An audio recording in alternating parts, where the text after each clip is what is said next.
Welcome to the German Climate Pavilion at COP28 in Dubai. Ambitious, just together.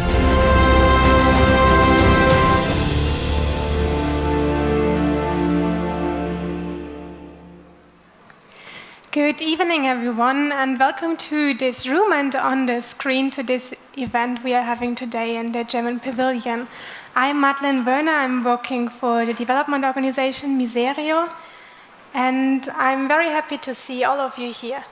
I'm working on energy systems and renewable energies, and therefore I feel honored to moderate this panel, which will focus on the just energy transition and the way of Germany, the role of Germany, and also the international responsibility which lies within the transition from fossil fuels to renewable energies. During our event, we will do a journey together. We will travel from Germany around the world. We will travel from the situation in Germany, the energy transition, the challenges of the energy transition, to the different continents, and also to Dubai, here where COP28 is happening. So we will also focus on what Germany can do to accelerate the energy transition and the decisions that are taken here. The event is under a quite challenging title, Fueling the Climate Crisis in the Name of Development. And we would like to go into this with the different panelists we are having on the panel representing the different continents, but also by your input. And here you are very well invited to use the code which will be screened on the screens soon, to use Slido as a tool to give your ideas on what are enablers to make Germany one of the actors that contribute to the full, fair, funded, and forever phase-out of fossil fuels. It is here, and you can already write your input. We will collect this input during the whole event, and in the end, there will be a moment in which we share it, and also for you to stand up and to bring in short inputs about all of this. During this event, we would like to see an atmosphere of listening and an atmosphere of dialogue. There are different moments in which you can come in and contribute to the discussions we are having here. So now let us start our journey, our traveling around the world. We will start in Germany, and we will start by first explaining some information about or some key points of the German energy transition. Because currently Germany is mastering two transitions at the same time, and this is quite inspiring and also quite challenging. There is first the phase-out of nuclear energy, and then the phase-out of coal. The nuclear one is at its large stretches, whereas coal, there are now concrete dates on when to phase out coal and also for the different regions within Germany, but it's still a process that needs to be fulfilled. At the same time, we are seeing that Germany is fastly ramping up renewable energies. There is this goal of having 80% of renewable energies in the energy mix until 2030. That's quite ambitious, that's good. From current numbers, Germany is on a good way here, but still there are some fossil lock-ins on which Germany is sitting, especially in terms of gas infrastructure. And this is imposing challenges, and it was especially seen when the Russian invasion in Ukraine was happening, and Germany felt its dependencies and its vulnerabilities of this. So now there is a situation and also a question whether this will lead to more fossil fuel infrastructure, and also fossil fuel infrastructure is perhaps not needed. And it also has impacts on the whole world. We will later have different inputs from the different continents on what this also means for their national or continental realities. So this is sort of contradicting this vision, right? We are having Germany, this accelerator, this front runner for renewable energies, and on the other side, a country that is, still dependent on fossil fuels also quite challenged by fossil fuel interests. And especially these fossil fuel interests, these challenges, these distractions, it is called in different contexts, we would like to focus on in two inputs that are now coming from experts from Germany. There are two colleagues. The first one is Kerstin Meyer. She's working for BUND, which is Friend of the Earth Germany.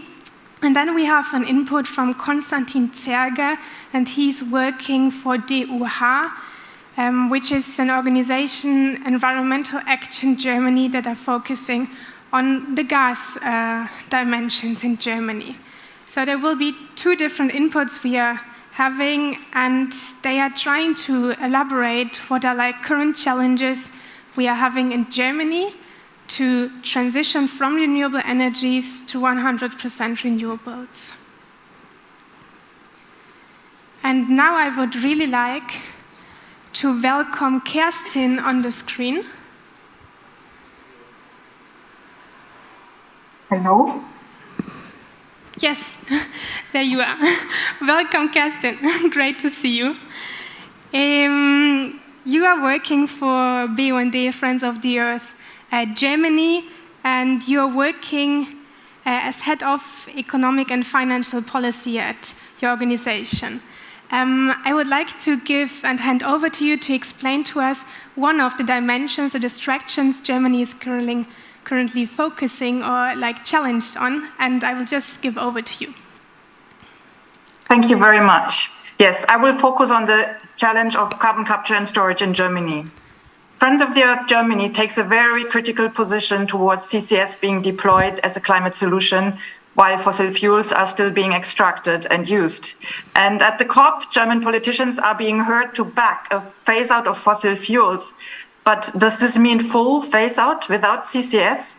We raise doubts because, like other states, German government has recently rubber stamped the CCS technology as a climate tool for the heavy industry sector. More precisely, the German government is planning to build a massive and countrywide CO2 infrastructure. Imagine a 6,000-kilometer pipeline grid with hubs and terminals to pump the carbon dioxide waste from the smokestacks of dozens or hundreds of industrial sites to and under the North Sea. Clearly, the fossil fuel lobby speculates on a path dependency. Once the producers of plastic, fertilizer, cement, steel, glass have invested in capture plants, and once the pipelines, hubs, and terminals are built, there will be no other way than using them and going down that path, locked in on continuous use of oil and gas and CCS. For the big polluters, industrial polluters, this may sound like good news. They get a license to do business and growth as usual. They can collect subsidies. Their fossil-based products will remain competitive, crowding out sustainable alternatives and renewable energy. Hydrogen is a case in point. Because of the political support for CCS, fossil hydrogen with CCS will be subsidized and inflate those industries' demand for hydrogen, which then, surprise, cannot be met in a sustainable way. And mind you, oil and gas will be in the driver's seat, running the CO2 dumps and the transport business for CCS, collecting monopolistic prices and thus further enhancing the concentration of fossil power. And indeed, the upcoming European Net Zero Industry Act makes it an explicit goal to establish a flourishing CO2 trade and dumping business to the gain of oil and gas. And as part of that policy shift, Germany is positioning itself also for export and import of CO2 and as an exporter of CCS technology, making public finance available, for example, to encourage exporting gas-fired power stations fitted with CCS. So Friends of the Earth Germany is loudly critical of this system to be erected across Germany and Europe. It is a dangerous long-term choice, directing the course of policy, finance and markets away from a renewable energy revolution and from a just transition. We are warning that the CCS infrastructure and the could turn out to be an exit hatch for industry, an exit hatch from fossil fuel phase out. And for the limits of the planet, we need a phase out of all fossil fuels, one that is fair, one that is funded. All communities must be enabled to transform their energy system into one based on efficiency, sufficiency, and on renewable energy accessible to all. Thank you very much, Kerstin, for going into this and also to elaborating on CCS, CCU and what it is doing within the German energy transition and how it is also challenging. I know I have a question to you. From a justice perspective, what is the role of carbon management, especially CCU and CCS, and which role are they allowed to play?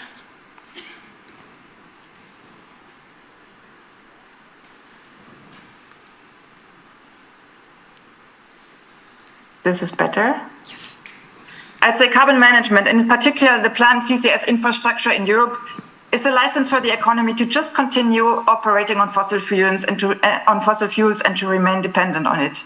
It will just prolong the inequities that come with the current extractive growth model. It is a license, for instance, to produce more fertilizers, more single-use plastic, more toxic pesticide, etc.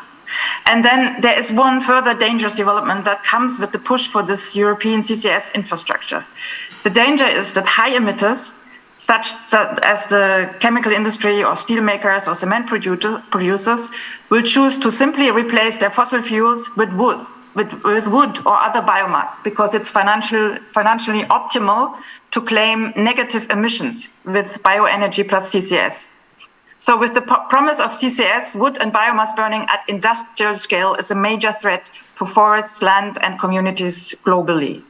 So we think we must stop CCS from blocking a just transition, as long as fossil fuels are being used and as long as the industrial countries pursue growth based on unsustainable resource extraction. Thank you very much, Kerstin, for explaining us these complexities and also what it means for the fossil fuel phase-out, and also to state again that we can't leave this conference without a fossil fuel phase-out. So thank you very much and goodbye. I hope you will stay with us on online, remotely, and thank you for your input. We will now go over to another challenge we are currently seeing. I already touched on this in the introduction. There is a huge hunger of gas currently in Germany. Or it's not a new hunger, it's an old hunger, which is now prolonged. And there is a risk of creating more structures that are needed, ? This is what our colleague from the Environmental Action Germany, DUH, will speak on. And I welcome Konstantin on the screen, and I will hand over to you. Yes, thank you very much. Indeed, we are currently seeing quite a fossil build-up here in Germany. And let me start with a rather shocking number. Germany is currently building LNG import terminals worth 120 million tons of CO2 per year. This is when the capacity that is currently either under construction, in operation, or being planned, put into operation at full capacity. So this is quite significant. All these projects are built under a freshly designed LNG acceleration law. This is a law that was introduced to get those projects operational as soon as possible. And all of them shall come operational before 2027. So pretty soon, with an enormous speed. This is probably the biggest and fastest fossil build-out we have seen in last decades here in Germany and probably also in Europe. But probably we need to take a step back to be fair. Why is this happening? This is happening because Germany has been highly dependent on cheap Russian gas, as has been pointed out already. And this has been a deliberate decision. This was no accident, but it was the decision of our former governments to make this country so dependent on Russian gas. But after the brutal attack of Ukraine on Russia, of Russia on Ukraine, sorry for that, this gas had to be substituted. And this has brought our government at a crossroads. There were two options: either substitute the gas by accelerating energy transition, or simply change the dealer. And what has been the decision? To be fair, our government has decided to go both paths at the same time. So indeed, we see an acceleration of energy transition. We see an accelerated build-out of solar, for example. We are still struggling with wind, both onshore and offshore, but the government has taken significant steps to get this done and to bring this forward. And of course, we have to keep in mind that the current government has to solve problems the former governments have created over 16 years. This will take some time, and this is a process that has been started. But on the other side, on the other hand, we also see that enormous fossil tsunami that has been caused and triggered by our government policies. And let's focus on that for a moment. Unfortunately, it still has an unbroken momentum. And there is more than just the 9 LNG import terminals that are currently built on our coast. Those terminals, and I already mentioned that some of them are already operational. We think that 5 of them will be operational for this winter, representing a significant capacity. We didn't have any LNG terminals before, and there are more to come, 4 more to come. And among them are also onshore terminals. So far, we have only seen terminal ships or floating storage and regasification units that are more flexible. But now what's still coming is those onshore terminals, which are highly problematic because they are in an infrastructure with a long lifetime and with a huge capacity. But that's also have a look at the countries where the new gas is coming from. We are talking about new supply chains here that have been established during the last months and years. And our government and German companies have either already signed or discussed contracts with the following countries: Egypt, Qatar, the United States of America, Senegal, Argentina, Nigeria. And those are the ones we know of. I guess there are more we don't even know of. So every time government representatives are traveling abroad and are visiting potential sourcing countries for gas, then we can be sure that they're also talking about new deliverers. And all of this is highly problematic, of course, because this is not only supporting a dirty industry, but it's also establishing new supply chains.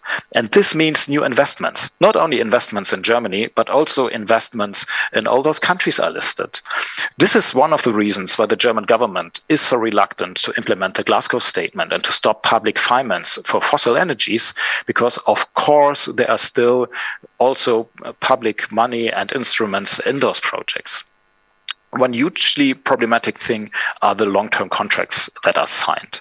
And let's take Nigeria for an example, because that's one of the recent countries and projects that has been added. After that deal, the energy minister of Nigeria happily announced that now new investments in the domestic gas industry are possible.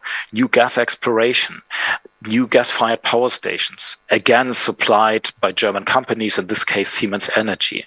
And let's look at Senegal. There is still a project under discussion, the second phase of the huge ETA project, which is an offshore project. And this will also go along with new investments, not only in gas exploration, but also into a huge petrochemical cluster. And let's look at the United States of America, at the Gulf Coast. We see a number of LNG export terminals that are currently under construction. And they are not only made possible by new long-term contracts that have been signed by German companies like RWE or Uniper or SIFI, but they are also made possible by German banks who are investing in those projects. And all those projects are currently being developed in poor communities, be it in Nigeria, in Senegal, or at the Gulf Coast in Louisiana and Texas. It's poor communities who have bear the burden of those additional projects. All this culminates in a thriving gas industry right now. It might be true that not all of the gas will eventually end in Germany, on the German market, or even in Europe. But nevertheless, the investments are done. The decisions are taken right now. And this is made possible by the decisions we take right now in Germany and the decisions our government makes possible. And that's something we definitely think needs to stop, because this represents a new investment cycle into a fossil gas industry, and it should all be about doing just the opposite, stopping that kind of business models and to accelerate renewables. Thank you very much, Konstantin, for this intervention. You spoke about decisions, and there is also one decision that needs to be taken at this conference, COP28, and it is the just fossil fuel phase out. From your perspective, what is the role of all these gas happenings, plans, strategies for this fossil fuel phase out that needs to land at this conference? Yeah, I think this is quite a debate for a climate conference. I mean, it should be pretty obvious that if we want to limit emissions, that we also have to limit a fossil industry and that we have to phase out of fossil fuels. And what we're currently seeing is that just the opposite is happening. And what the German government is doing by making those investments possible is just the opposite. So I see this as highly problematic, and I would wish for policies that are not only considering our security of supply here, which is a huge issue, of course, in Germany, but which is also considering the implications for climate targets. And that's a sad truth in all those projects. Not for one of those projects we're currently seeing here in Germany, not for one of those LNG terminals we have seen a climate impact assessment. Not at all. And I think that's definitely something we have to change. If we build up new fossil infrastructures at all, then we should at least inform ourselves what the consequences for climate targets are. And this, I'm sure of that, will be imperative for stopping them altogether. And that's my expectation for COP as well. We need a very clear statement that the time of fossil industries is going to be over and that we will need to stop those investments. Thank you very much, Konstantin. That's a perspective for this conference. It's good to have it, and it's good to go on. Thank you for spending the time with us. I hope you will stay with us online, sure. And goodbye. So now we heard about many negative influences in Germany.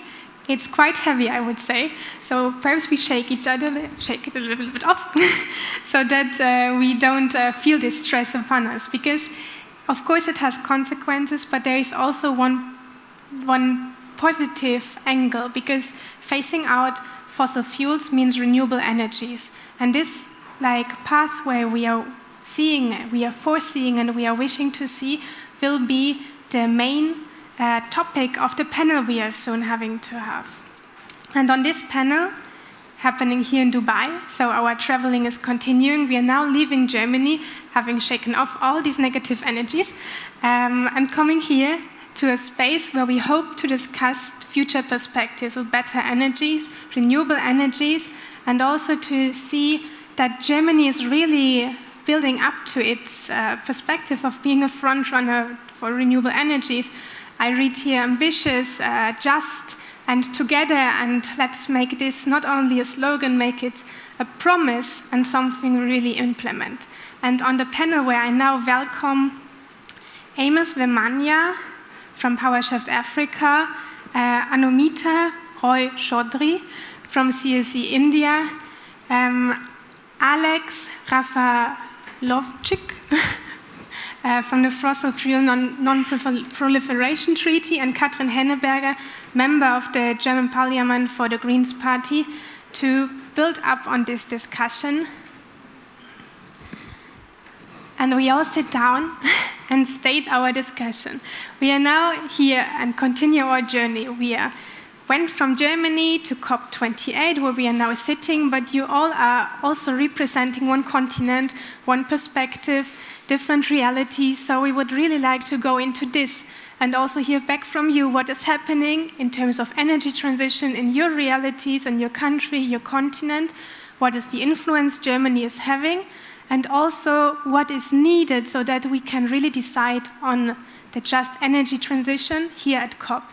Just energy transition with these two elements of having more renewable energies, but also the fossil fuel phase out.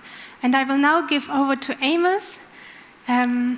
You can get the micro here, and perhaps you can help us and take us with you to the African continent and explain what's happening there, also what is the German influence there, what you would like to see, what you envision for your continent, and also what is the German role, how can partnership look so that energy transition is possible. Thanks so much, Madeleine, and Thanks everyone for shaking the negative energy. In Africa, actually, much of the energy system is built around fossil fuels. 70% of our energy system. So fossil fuels are not new in Africa. We have among the top 10 major producers of fossil fuel in the world. But what fossil fuels have done to Africa, they have promised delivering development, but what is happening in Africa is contrary to what the fossil fuel has promised the continent. It has promised prosperity, but we are seeing it's undermining Africa's development agenda. It's undermining Africa's ability to be able to achieve sustainable development goals. If we can start with SDG 7, for example, energy access. The fossil fuel regime in Africa that is extractive and export-oriented has left almost a half of the population without access to electricity. And we all know that this population might need electricity to be able to deal with the current climate crisis. It has also left the continent hungry because fossil fuel regime is fueling the climate crisis. Our farmers, our communities are dependent on natural resources. Our agriculture is rain-fed. So when we have droughts that have become more frequent and severe, we are losing our agricultural productivity. We are seeing also as a result of changing climatic conditions, we have seen pest infestation. For example, in 2019, eastern part of Africa had the largest locust infestation that destroyed crops. So when I was coming to this COP, Kenya is currently facing its worst floods. And instead of farmers planting for short rain seasons, now they are displaced out of their homes. So East Africa is actually facing one of its worst famine situations. Let's not talk about undermining access to water, the way the fossil industry is undermining access to water, is polluting rivers, ecosystem in Africa. So it's not a good story when you talk about fossil fuels in Africa. But the good thing is that Africa has also abundant renewable energy potential. It's home to 60% of the world's best solar. But there's a challenge.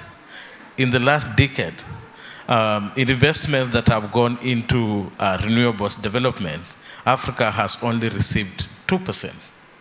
So despite Africa having the best solar, despite Africa having a large mix of renewables, it's not just solar, wind, geothermal, it's not receiving the much needed support in terms of investments in these renewable energy resources. So I'm happy that we are having these conversations and we are able to find a solution. But to address the grim story of fossil fuels in Africa, I think we need international cooperation. We need spaces such as this to take a decisive decision, bold and urgent decision, to be able to phase out a system that is destroying lives and livelihoods in the world. We've had the situation in Germany, we've had now the situation in Africa, and I hope we can, all of us, be decisive enough and take that decision. Thank you very much, Amos.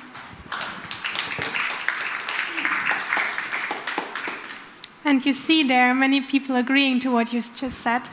I think that's the moment of hope, and I see smiles, that's nice. So first we can continue with this good spirit, and I will hand over to a new continent, a new reality, new country, and this is brought to us by Anumita. Anumita, coming from India, You see there is a transition happening to renewable energies, and there are also partnerships happening. What is your take on this? Absolutely, Madeline. And so the point that I really want to raise, in fact, before coming here, along with my colleague, we were just trying to figure out what is exactly IPCC said about energy transition. And it's clearly said that by 2050, right, that the coal needs to go, but at the same time, oil needs to be down its use by about 60% and gas by 45% from 2019 level. This has two messages for us. One, that this conference has to certainly take a decision on fossil fuel, coal, oil, gas. It cannot be just coal. And second, if we are still going to be using some gas, like in Africa, what we just heard, or in Asia, then who should be using it as a transition energy, right? Now, keeping that in mind, as we go forward, so it was very interesting to hear the story of Germany, and that also tells us and gives us a sense of that what is the kind of transition trap that the global north is experiencing in terms of EU, and what is the nature of the transition trap in our part of the world. So clearly what we have seen that the energy security crisis in Germany, your EU, which is driving this and the whole sliding, and the slide back and the slowing down, and the addition of new infrastructure, which is locking in just not in Germany and EU, but also in other parts of the world, especially in the developing world, right? And which is really creating a challenge for us. Now, if that is happening, in that context, what does it really mean for us then? Because even in the developing world, today, India, okay, we also have to therefore ramp up our energy transition pathways, and we also want to get clean and get to the renewable energy benchmark as quickly as we can. But what is our transition trap? And there we want to keep in mind that we still have a huge development deficit to address, and that is going to double our energy demand. Now, to be able to meet that, now today in India, we know that we are aiming for 500 gigawatt of renewable energy by 2030. And when we do that, we hope that that will be 50% of the installation that we will have, right? But how do we achieve that? Today, this means we have to add 45 gigawatt every year for next 7 years. Whereas in reality, we are adding about 13 to 14 gigawatt, right? And the money that we have, that we are spending right now is, we don't have enough resources to ramp it up to 45 gigawatt a year. And therefore, when we talk about cooperation, partnership, and how the global resource need to flow, the money needs to flow, then we realize that what we got in terms of foreign direct investment last year was only 10% of what we require. Now, therefore, how do you expect us to bridge that gap, right? Now, this means that there's a huge challenge that we have to understand, that if we are thinking about partnership, and there's another learning from the partnership like JETP, we heard about that right now. But in reality, even though JETP is happening, there is so much of optimism around it. But when we are looking at the experience of South Africa, of Indonesia, no real money has really flowed in yet. And even more important is the cost of capital, because the money that is also being offered, most of it is in terms of loan, and that means the cost of capital is going to be hugely high and it's unaffordable for us, right? So therefore, when in partnership today with Germany or anyone else, we certainly have to look at that how do we make that money more concessional at the same time. It should be more grant-based so that you enable a proper transition. That will be another very important learning for us. So from the partnership perspective, what we would really like to see, clearly one, that Germany and EU, we would certainly like to see that you divert, you unlock finance from the ongoing initiative on oil and gas, so that you can repurpose that fund and that begins to flow in. But more important, and that's I think we need a much deeper understanding of the transition, that it's just not enough to say that Africa, Asia, India will have to ramp up our renewable energy. It is possible only if we also build the supply chain around it. You talked about supply chain right now around gas. But we have to create the supply chain around renewable energy. Now, how does that happen? Because today, this means we also have to locally produce. Now, that also has a huge opportunity even for Germany, because you then have, now suppose you ramp up your renewable energy, that means you are ramping up your own production base, and the advantage with the renewable energy technology is, or electric vehicles, or whatever you must say, that the wind turbine or everything else, or the batteries, they are more modular in nature and more scalable. So that means very quickly you can ramp up that market. And if you ramp up the market, it also to our advantage, because you are then helping us to reduce the costs, pressure. And therefore the technology becomes more affordable for us, right? You can't do experiment with new technology in India or Africa, right? But if you do that experiment, you innovate, that helps. And then that also means that in bilateral partnership, it is one, of course, the supply chain, but also there's a huge potential for you to help us with our R&D, with our innovation, because it is not just about supply chain, it is also about value chain. And India, Africa cannot remain at the lower end of the value chain. We also need to see high quality jobs in our part of the world, right? It's not therefore like in Africa today, you will just go and mine the critical minerals for the battery, right? But if you just take away that mineral, then they are in the lower end of the value chain and they don't gain much out of that. But you need also processing there. You want to build an economy around there. So help us to do that, right? So that's the other part that I just want to. And finally, just want to say that, we also need to see that we are also getting good access to proper technology. And that also means you also have to help us. And that's where, in fact, in India, we always look at EU and Germany because we follow most of your standards and regulations. So it is also the knowledge support to the transition. So if you help us to develop our own standards and regulations, then we also become a much stronger market. Then we don't become a dump yard. Like today, Africa is going to receive all the used vehicles of the world, right? Just because it has not yet been possible for you to create your own standards, regulation to say, I'm only going to take Euro 6 vehicles, right? So that kind of regulation development will be very critical. And then finally, just want to say that this transition, which is one, is certainly the technology, and the partnership is looking at the huge opportunity, because the developing world is beginning to grow now. Most of our growth is in the future, right? So just understand the enormity of the opportunity to scale up market even for Germany, right? 60% of our buildings have yet not been constructed yet. Our industries are growing now.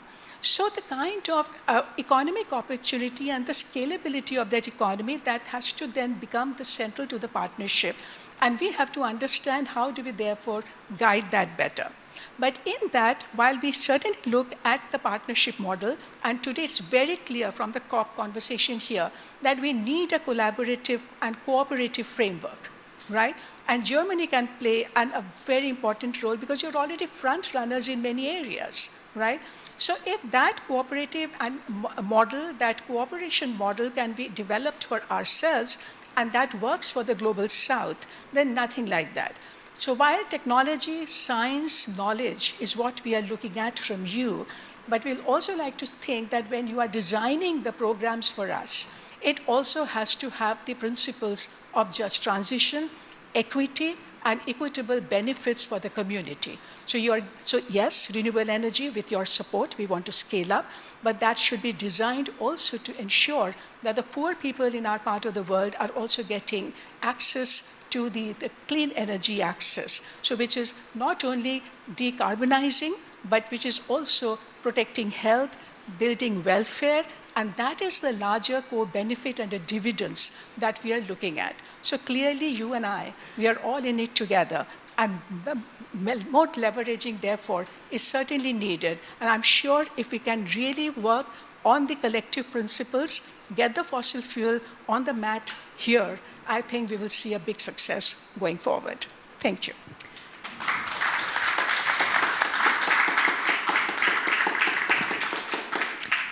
Thank you, Anamita. That was a really bold statement and also quite strong in what you envisioned to have included in a partnership towards the renewable energies and also the phase out of fossil fuels. Speaking about the latter, fossil fuel phase out, we have a really famous person sitting on our panel to about the fossil fuel non-proliferation treaty, and you're also coming from Colombia. So I would like you to give us two perspectives in your statement. First, on the energy situation on the continent Latin America, and then second, the role of the fossil fuel non-proliferation treaty in this space at COP28 and how this could help to phase out all fossil fuels. Thank you very much, Madeleine. Thank you all. In your opening, you talked about Germany facing two transitions at the moment. And I would say that in general, in Latin America and in the Caribbean, there are three transitions before. It is a region actually not particularly dependent on fossil fuel energy. There is a need for an energy transition, but that's particularly for transport. The electricity sector, by and large, is hydro, and there isn't a huge dependence on coal or gas through the electricity sector. So there's a transition that's required for domestic energy, but there's a socio-economic transition that's required because many of the states rely on extraction for their income.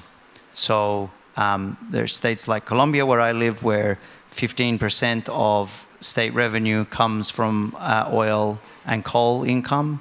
And 50% of all exports are hydrocarbon based. So it's an anchor to currency stabilization. And there's similar percentages or going even higher in Ecuador, Peru, Bolivia.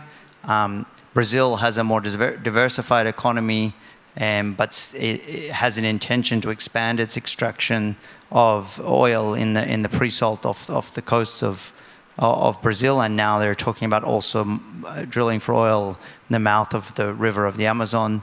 And Argentina, thanks to huge state subsidies, has a massive fracking plan in Vaca Muerta as part of its development project. And Guyana believes, and has been led to believe by Exxon, that extracting oil off their coast will somehow lead to more development. So there's a transition not for the energy system itself, but a transition for the structure of the state.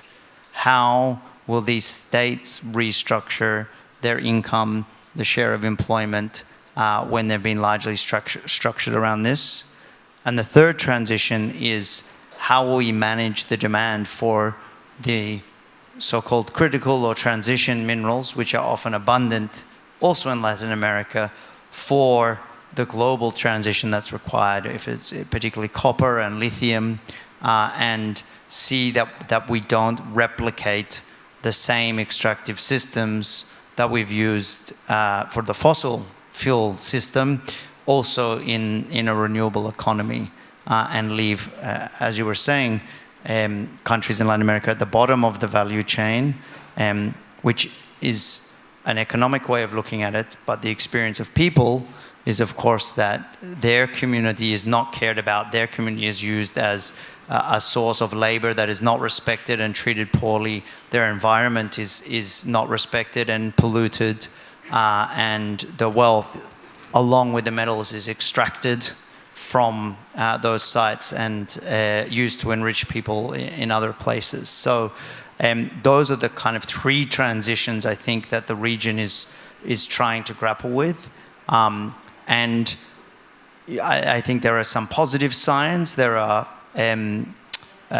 examples of transition in the energy sector, for example, in Uruguay, which over the last 8 years, I think, has gone to almost 95% renewable energy and is now also a net energy exporter of renewables because they consciously plan to develop their renewable capacity. And Chile is also making advances in that sense. There's been a big push towards electrification of public transport across, in Mexico and Colombia and other places. So there are positive signs, I would say, on that sector.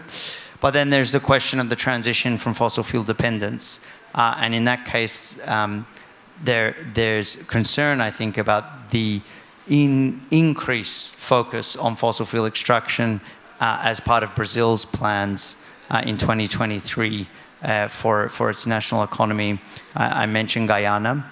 The silver lining, living in Colombia, is our recently elected president has said that he wants to end fossil fuel exploration and move to end fossil fuel extraction in Colombia. And he took to the stage a couple of days ago to announce that Colombia was supporting a fossil fuel non-proliferation treaty.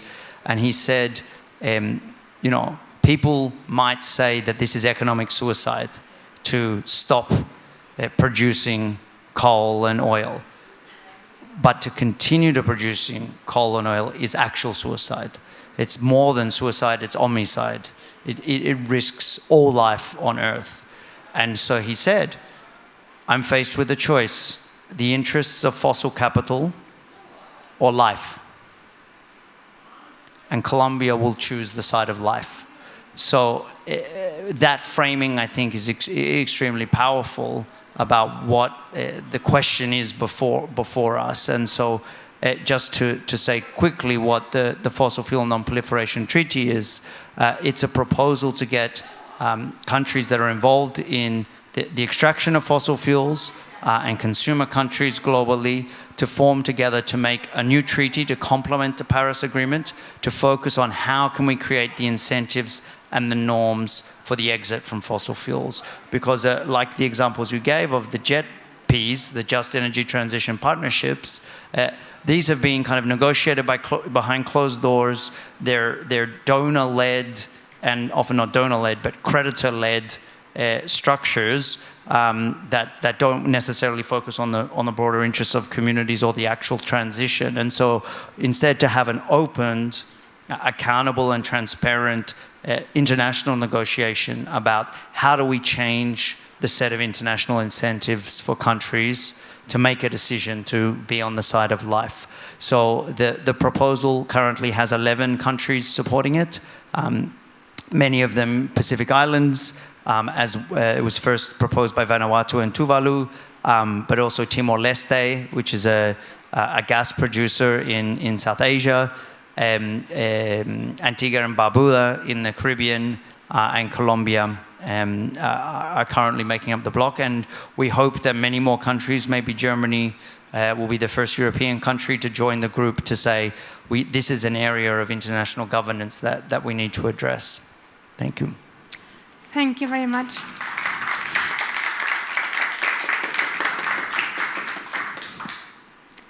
Now we are going over to Katrin. You are sitting in the German powerhouse of decision making. At the same, you're standing next to all of these people sitting here on the panel. You know the realities, you know what's happening in their countries, and you also know what's happening in Germany in terms of energy transition. We know, like, sketched a quite negative picture at the beginning of all these challenges and all these fossil fuel lobby successes in Germany.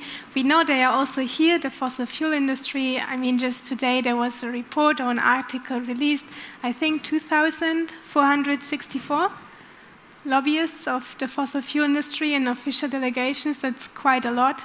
And they try to bring in their power.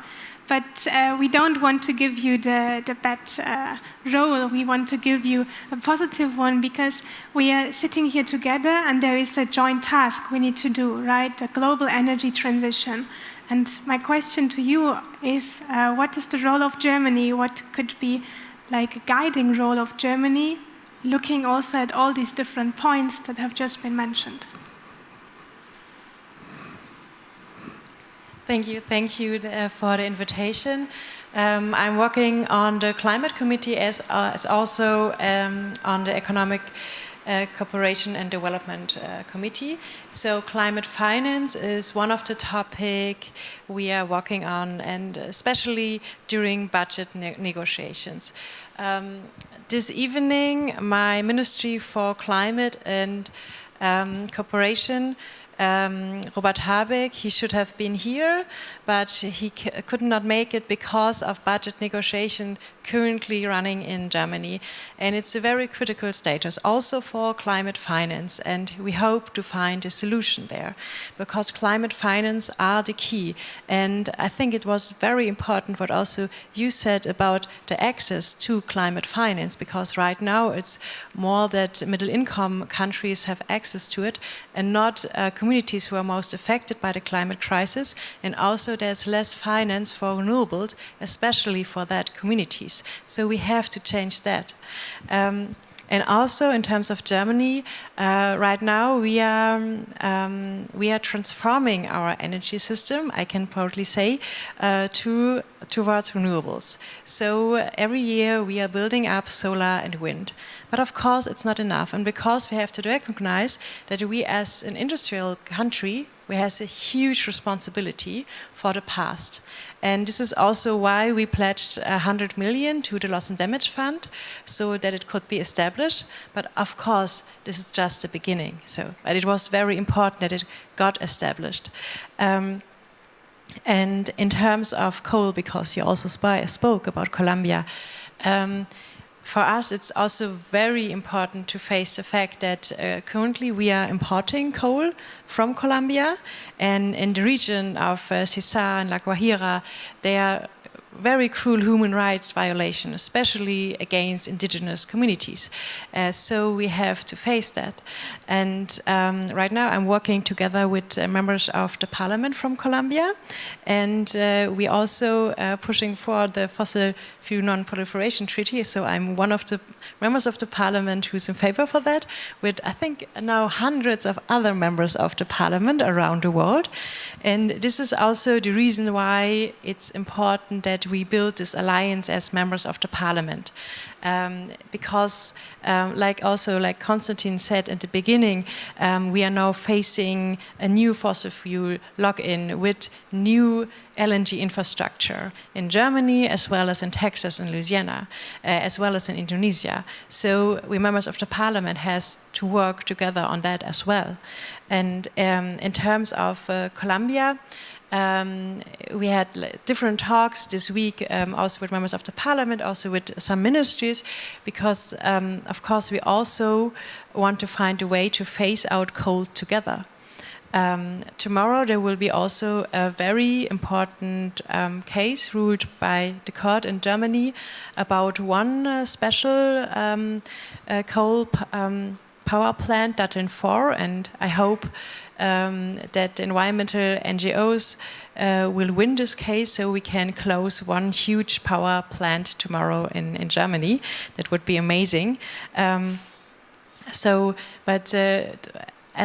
My last words would be that also we members of the parliament, we have a very privileged situation. So we can act differently, and it's our duty to speak up for human rights, and especially also for the rights of indigenous people. And in the beginning at the COP, Cília Chacriaba from Brazil, indigenous member of the parliament from Brazil, she created the Caucasus Planet, and she invited a lot of members of the parliament around the world to come together, to fight together against fossil fuel industry, also for biodiversity, for human rights. And so we are building alliance, because, as you mentioned, the fossil fuel industry is also building alliance and acting globally, and so we have to stand against that. And also the numbers of representatives of indigenous are 316, and so we have 316 against more than 2,000 fossil fuel lobbyists. So I think it's very important that we use our privilege to stand with the communities who are on the front line of the climate crisis and against fossil fuels. Thank you very much, Katrin. I hear from everything you said, we are quite aligned in what we want, right? And we all know, I guess you also know, we need to conclude this COP with a decision on the fossil fuel phase out.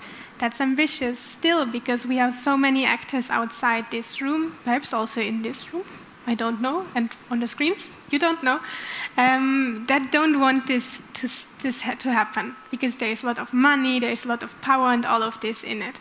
But we are aligned and we are strong. So my question to you now, sort of a follow-up, perhaps a little bit more dynamic and also interactive. You were listening to each other. You were listening about the context, the challenges happening in your countries and your continents, and they are all also here. What do you see in terms of a perspective for this conference? Where do you see some common grounds to come together and to come up with this strong decision of phasing out fossil fuels and accelerating the energy transition towards renewable energies? Perhaps you can just speak, because I don't want to put anyone on the spot at the moment. There are some hands to Amos. If you want to speak at first, go forward, but you others are also invited.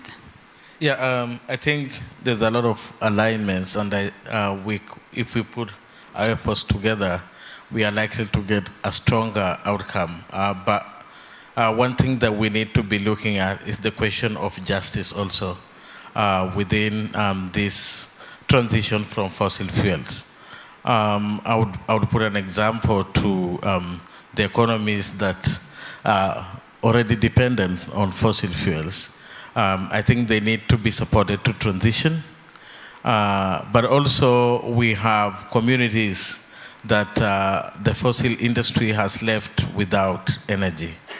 How do we make sure that we are transitioning these communities from the lack of energy to a new system that is able to facilitate this community to be able to access the much needed energy? And if I can give an example of Africa, I think we had Africa Climate Summit recently, and leaders in Africa made a declaration of the direction that Africa wants to go. And they are very ambitious, whereas here, there are pledges where we have had 119 countries sign up to tripling renewables. In Africa, we are talking about increasing our renewables from 56 gigawatts as of last year to 300 gigawatts by 2030. And that's about 5 or 6 times to what is currently installed capacity of renewables. And the reason African leaders are ambitious about that, they want the energy of the future for Africa to be able to meet Africa's development interests. Previously, we have seen only $60 billion in the last 10 or so years going into renewables investments. For Africa to achieve this ambitious increase in renewable energy capacity, it will need, they were estimating to about $600 billion by 2030. And as the world speaks about tripling renewables, we already have seen the disproportionate distribution of renewable energy investments. I think there is a decision that maybe that would be able to facilitate distribution of this tripling, not just in one location, but also investments going in the continent such as Africa to be able to facilitate achieving of the goal, but also energy access as an element of justice. There is also talks about this tripling renewables and investment in renewable hydrogen, for example, that could be shared with the rest of the world, comparing Africa's huge renewable energy potential. But we are coming from a fossil fuel energy system that is extractive. And if tripling or helping Africa invest in its renewables is going to be for production of, let's say, green hydrogen for export, then I don't think justice will have been served to the people of Africa, because we will be increasing Africa's renewable energy capacity from what is currently available, but for who? Still, the question of investing in Africa's renewables for Africa's socioeconomic transformation, I think, is key. And as we speak about phasing out the current system, because it's not fit for purpose, because it has fueled a crisis, because it's not serving humanity, we should not just be switching from one fuel to the other.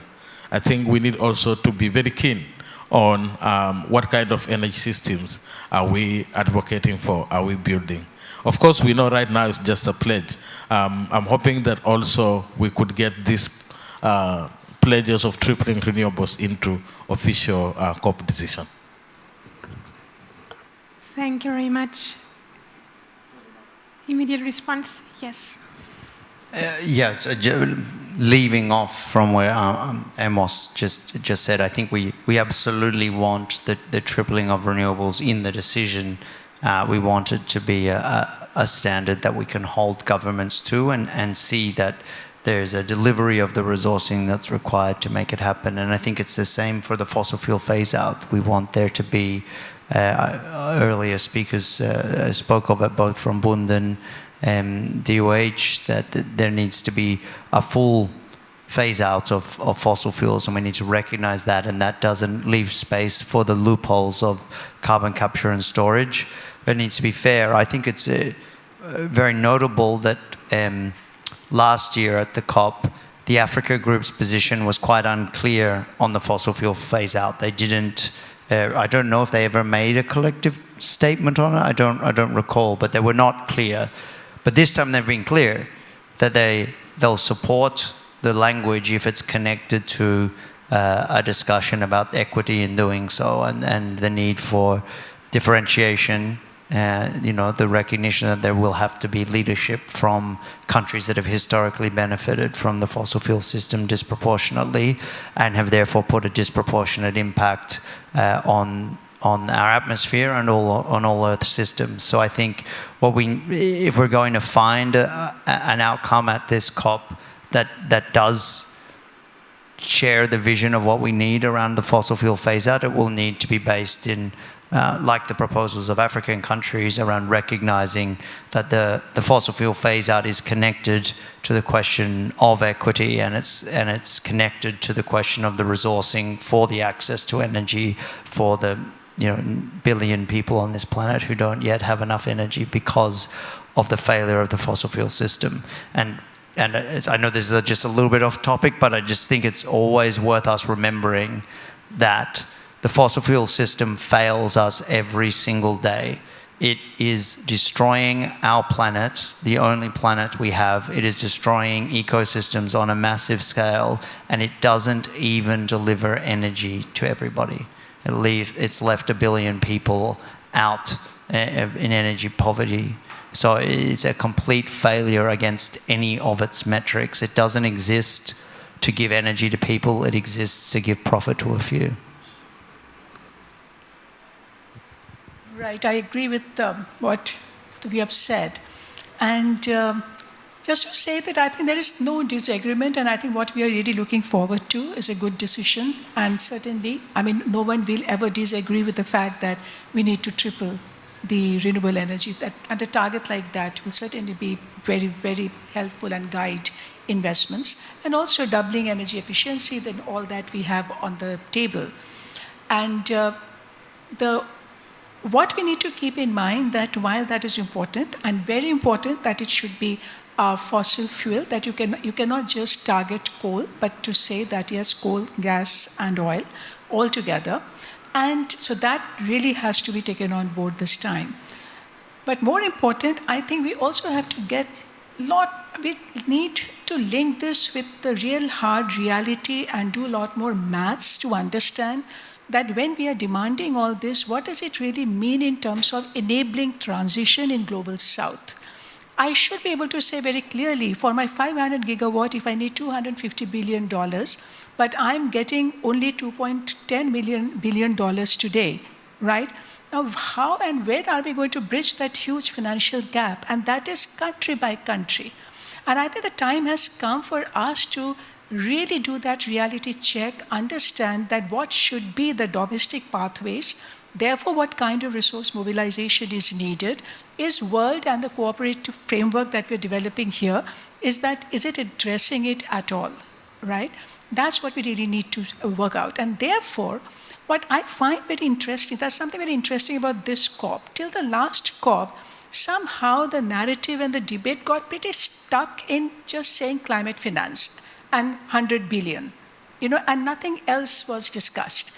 Now, this COP, I feel that the conversation is getting a bit more nuanced about finances, that for the first time we are hearing that, yes, the way we are structuring our fiscal instruments in terms of loan, and the Africa and Asia, most of the climate finance is coming today in terms of high cost loan, very high interest rates. For the same capital cost in US and Europe, the interest rate that you will get, we get it at a much higher rate.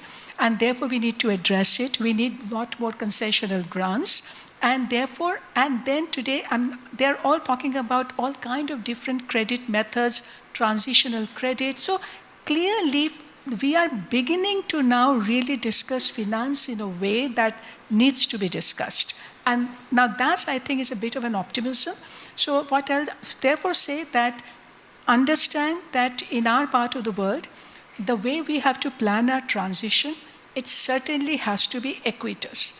And therefore today in the COP, when we see the whole discussion around the stock take, the global stock take, we feel the polarization happening between the global north and global south over ambition and equity.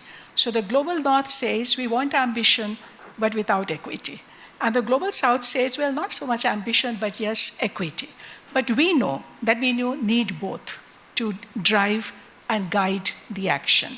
So if we understand that what that equitable framework needs to be, because without that, we will not be able to make this work. So if we can do that and build the global support for it, and I'm sure we'll be able to find the solution. That's a quite hopeful message. Thank you.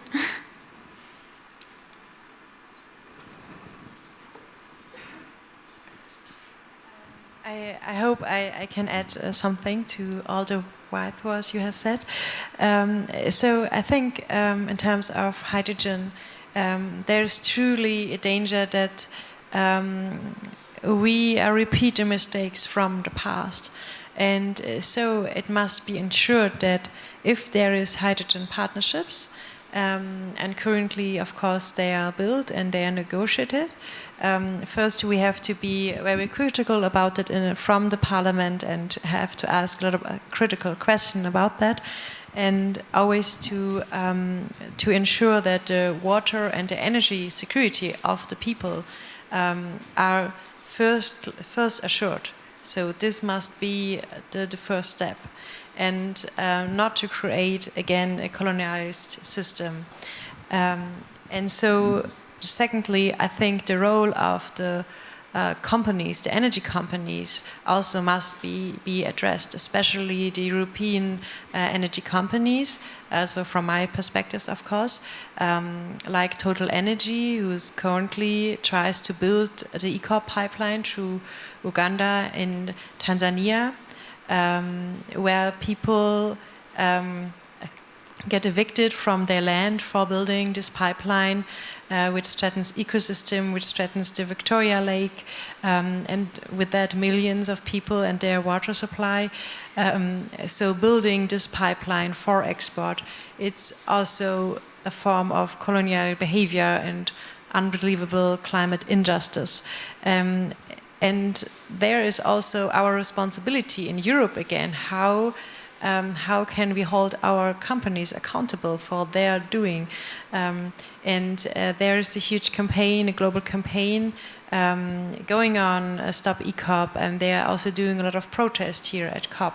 And so I think it's very, very important also to support civil society on that, and also we members of the parliament being very critical about it. The German parliament has already a declaration against the ECOP. Also the European Parliament is very critical, but at the same time, Total Energy doesn't care about what the parliament says. So we have to be like realistic and think about that, and find ways how we as the parliament can be more powerful to hold companies accountable. I feel from this dialogue we have so many instruments now on the table. That's quite inspiring and good that all of you are sitting here, right? Because we brought together this rich dynamic and this rich aspects of what is needed to make the energy transition globally and also on this COP possible, and also to build up trust. This was also one aspect I was hearing within all your interventions, that this is also one underlying question, what it means in the end for the people living on this planet, and how this is translated in national circumstances, in local circumstances, in what we are all seeing. We now have time for you to come in. We have a Slido.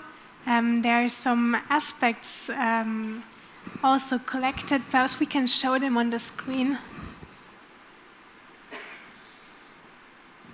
Because you also came in and collected some leverages, you collected some aspects of what is needed so that there can be this fast, full, fair and funded fossil fuel phase out. We are just looking at them, and perhaps some of you are becoming, getting an expression, or would like to express yourself, or becoming an idea and inspiration. Many of these aspects were already touched. I see, there is a lot of agreement from you in the audience, and also of the aspects that were touched upon in this panel. That's really nice. So if you have some immediate reaction, we could now shortly look at this. And if you from the audience have some input, I know there are two people that want to speak. And perhaps we can give the word first on transition financing, and then on sufficiency, and then get some questions from the audience.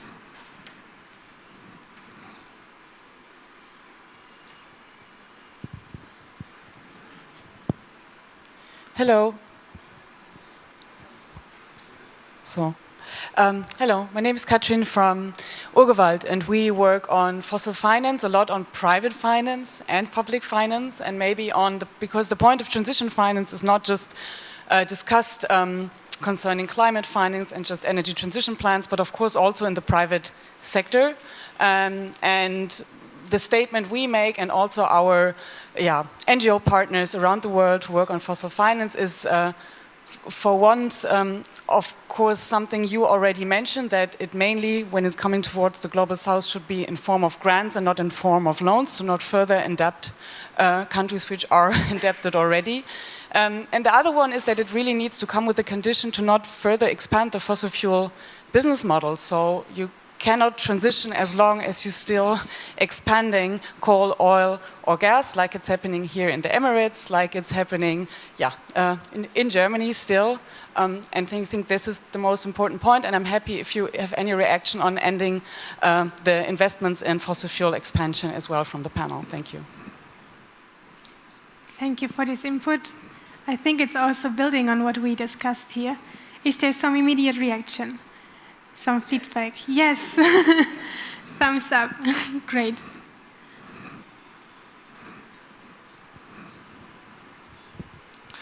Andreas Brigger from SM United. We represent European small and medium businesses.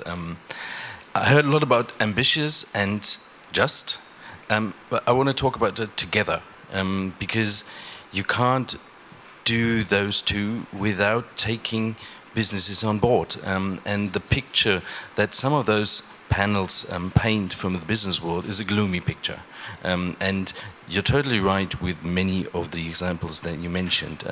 But what do you think, what does it need to create a narrative, to create a dynamic that you convince businesses to hop on the train and to do that with you, because you can't do it without them? Does any one of you want to react? Alex? Yeah. Yes, so, starting with really great work at Oderwald and the analysis of the way that the financing can drive the expansion of the problem. One of the things that the Fossil Fuel Treaty Initiative is, in our campaign side, we've been trying to do is, how do you create standards for businesses that say, we're not talking about net zero in 2050, we're talking about what are your actions right now that make sure you do not expand fossil fuels. So you need to look at your financing if you're a financial institution, or at your supply chains for any other institution, and say, the test is simply, does it not expand, does it not lead to new fossil fuel production? That's a simple test. That's something that every business can do. That's something that everybody can do. And we think it's been intentionally obscured in the negotiations. People want to talk about net zero, they want to talk about offsets, they want to talk about the 2050, or they want to talk about emissions of CO2, when the real test needs to be that there can be no new fossil fuel infrastructure. And so what is it that every business does to make sure that they are complying with that test?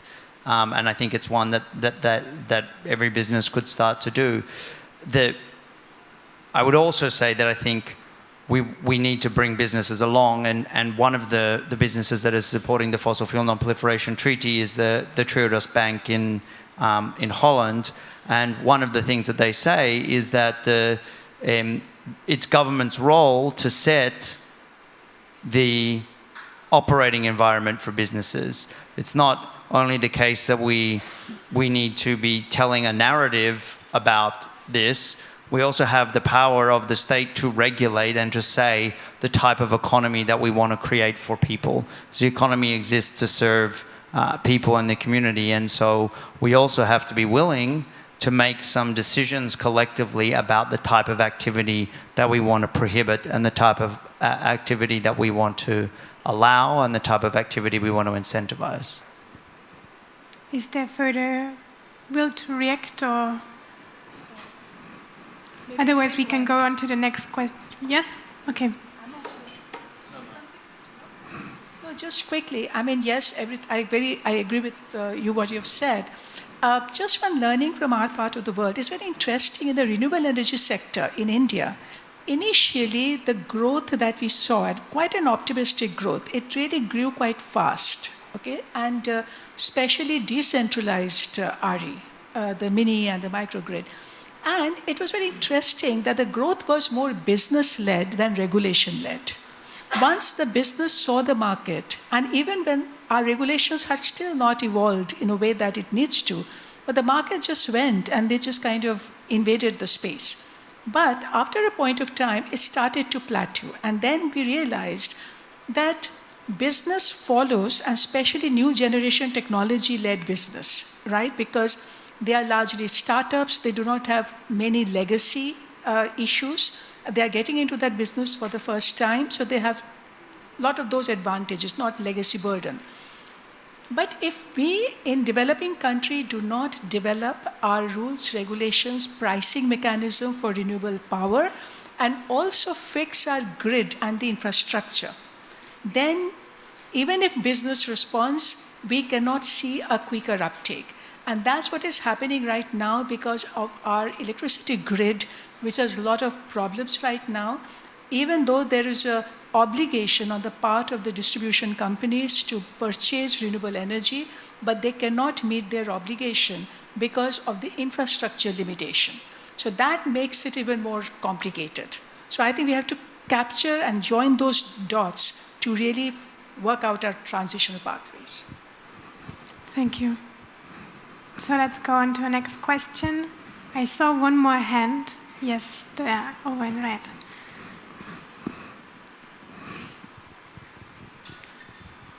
Hi, I'm Sabrina Schulz from Germany. I've been following these issues for the past 15 years in different capacities, and I feel that one issue hasn't been discussed on the panel yet, and that's really the fact that many governments of fossil fuel-rich countries are actively undermining the transition, and that's really bad, obviously, for the business community that's already developing renewables in a certain country. I'm just thinking of the example of Senegal, so maybe we can discuss that a little bit. So there is a government regulation nowadays that's banning companies from introducing contracting models. So an SME in rural area, which is off-grid, now has to buy a renewables installation, obviously, as has been discussed on the panel. Capital is super expensive, so the obvious solution is a contracting model. You don't have to buy the whole installation, you just pay for the electricity on a pay-per-use basis. So the Senegalese government is now undermining this, like actively banning this from entering the market to protect the monopoly of Senelec. And my point is, if we could encourage, or if any civil society groups in the countries in question could encourage businesses, but also people at large, civil society, to raise their voices and tell the government what's actually good for development, the equation would look completely different. So I wonder what you say. Does the power of the renewables industry in the countries you were talking about not have to be strengthened? Does the power of the voice of the people not have to be strengthened? That's a tough one. Yeah, I think this government undermining renewables deployment because fossil fuel, of course, they're highly centralized and can be easily controlled by these governments. So that's obvious that they will try to undermine any system shift. But one of the things that we've been doing is conducting analysis for front-runner countries that could demonstrate that renewables are the best option. We are modeling 100% renewables for key African countries. And this model meant to inform policy. So we want to use these models to engage government officials, share with them concrete findings and pathways, and be able to demonstrate that actually the best option for the country is not expanding or developing in countries that have not developed their foundational infrastructure for energy yet, developing fossil fuels, but the best option is renewables. So we are doing that work, and the work is meant to inform policy, but also investment plans. We are also mobilizing communities and civil society and business, multi-actor platforms to be able to interact, because this modeling work is not just done by technical people, but it's a consultative work where data gaps are shared by various actors to be able to capture actually data that is available, but also aspirational data for this scenario development. So that is happening jointly, so that we have a movement behind these models that is able to influence the change.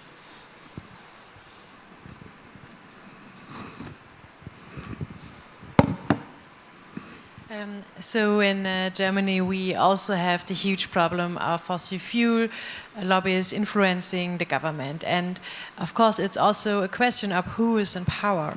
When the Green Party was first in power, like 20 years ago, we created a new law, renewable energy law, to make it easier to access the market for renewable energies.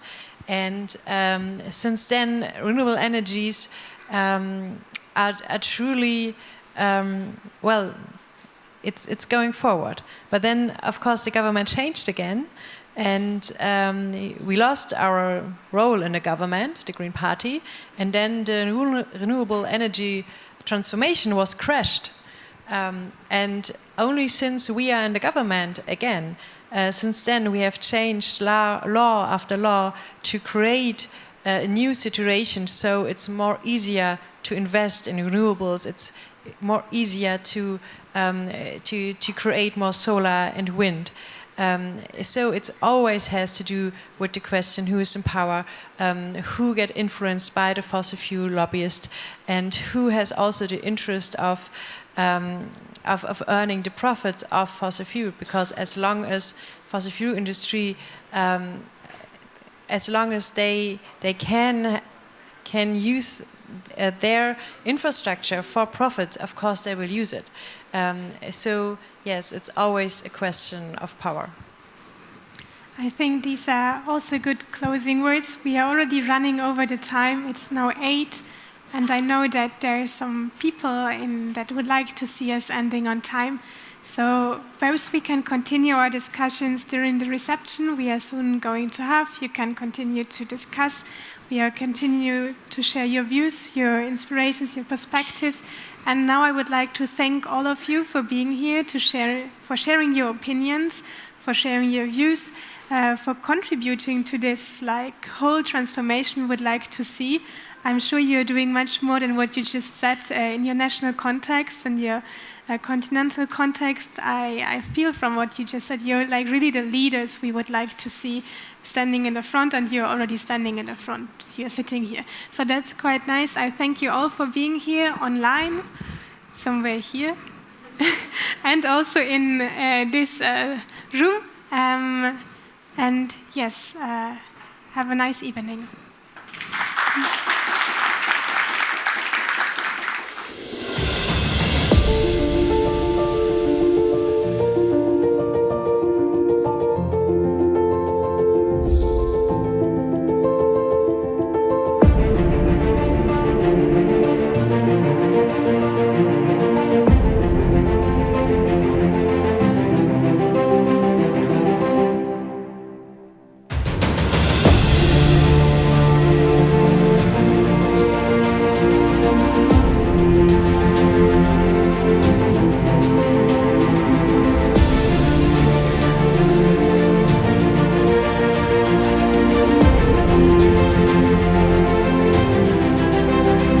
Welcome to the German Climate Pavilion at COP28 in Dubai. Ambitious, just together.